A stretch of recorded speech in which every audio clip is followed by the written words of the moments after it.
अहो ते बँकेत गर्दी असेल ना म्हणून उशीर झाला असेल, पण आले की तुम्हाला डॉक्टरकडे घेऊन जाणार आहेत. अगं आता बरं वाटतंय ग मला. काकू तुम्ही हे नेहमी असंच म्हणता. खरंच उगाच कशाला तो डॉक्टर दवाखाना. काकू आता लवकर बरं व्हायचंय की नाही तुम्हाला? भाऊजींचं लग्न थाटामाटात करायचंय ना? हो ग, पण बघ ना मी काही कामाचीच राहिलेली नाही. असं काही नाहीये हो काकू. अगं काय नाहीये, साधं घरातलं काम सुद्धा करता येत नाही मला. अहो म्हणूनच तर लवकर बरं व्हायचंय ना तुम्हाला. हो ना ग, पण बिचारा अजय सगळं एकटाच करतोय.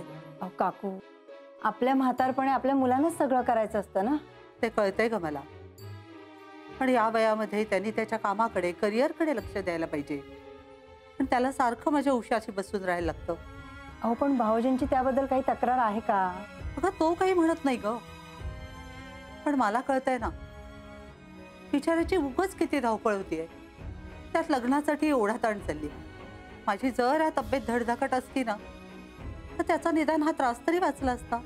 काकू कधी कधी वाटतं ना त्यापेक्षा मी गेले असते तर बरं झालं असतं. बघ काकू असं काय बोलताय काहीतरी? तुम्ही असं काहीतरी बोलला तर मी अजय भाऊजींना सांगेन ना. नको ग, तो उगाच चिडायचा. मग असं काही बोलायचं नाही. या सगळ्यात किती खर्च होणार आहे ग? काही माहित नाही हो, पण तुम्ही कशाला विचार करताय? अजय सांगत नाही, पण मला माहितीये खूप खर्च होणार आहे याच्यामध्ये. हो काकू नका विचार करू जास्त.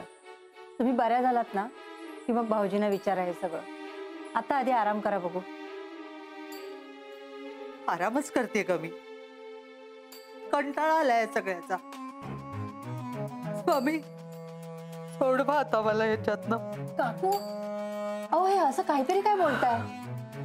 बरं ते जाऊ दे सगळं. तुम्ही मला सांगा जेवायला खिचडी चालेल तुम्हाला? नको ग, हे बघ तू जा आता घरी. सचिनला एकट्याला सोडून आलेस ना, जा. अहो तो बाहेर खेळतोय, तुम्ही नका त्याचा विचार करू. तुम्ही आराम करा बघू. मी खिचडी घेऊन येते तुमच्यासाठी. आले. एक्सक्यूज मी नर्स, डॉक्टर आहेत का? हो ऑपरेशन मध्ये आहे. ते कधी फ्री होणार आहेत? काही सांगता येत नाही, पण अर्धा तास तरी लागेल. अरे बापरे, जरा अर्जंट होतं. अहो साहेब तुमच्या आधी किती लाईन आहे, जरा थांबावं लागेल. जरा बसा.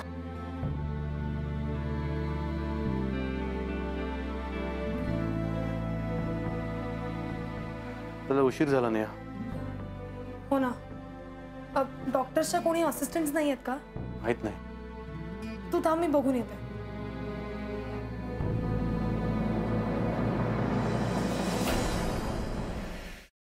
सफरचंदाचे काप नीट परतल्यानंतर त्यामध्ये दालचिनी पूड आणि मध घालून पुन्हा नीट परतून घ्यावं. बटर लावलेल्या ब्रेडवर सफरचंदाचे तुकडे, बदामाचे तुकडे, टुटी फ्रुटी, डार्क चॉकलेट आणि मीठ घालून दुसरा ब्रेडचा तुकडा त्यावर ठेवून वरच्या बाजूला बटर लावून घ्यावं. एका बाउलमध्ये स्ट्रॉबेरी सिरप आणि क्रीम घालून सॉस तयार करून घ्यावा. तयार सँडविच पॅन मध्ये बटरवर ग्रिल करून घ्यावं आणि स्ट्रॉबेरी सॉस बरोबर सर्व्ह करावं.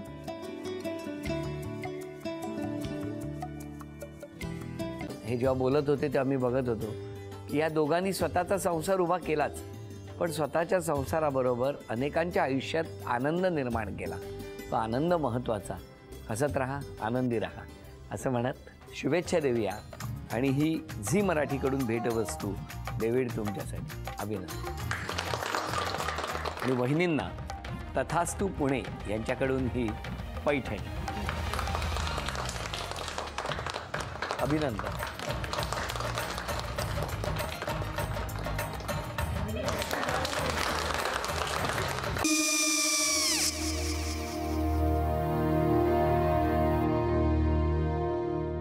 काय गो?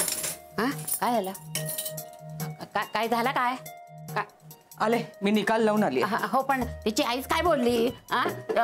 तिला वाटलं का सगळ्या निशाने आपल्या चुका कबूल केल्या का? आई मी चांगलं सुनावून आली आहे. त्या तिची बाजू घेत होत्या पण मी लक्ष दिलं नाहीये. खूप झालं आता. चांगुलपणा खूप झाला. मऊ दिसलं ना की कोपऱ्याने खणतात ना माणसं, ते असं. अगो पण आईच म्हणली काय तिची? पटला काय ती का? मला माहिती नाहीये. आई मी तुम्हाला नंतर फोन करते. हो चालेल. आणि आई बाबा जे बोलले त्याचं वाईट नका वाटून घेऊ. सॉरी. सॉरी काय त्या? नेहा आले. आई मी येते. हो काकू येते.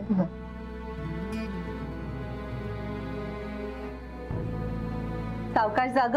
हो हो. मग काय काकू, कधी उडवता लग्नाचा बार? बघूया.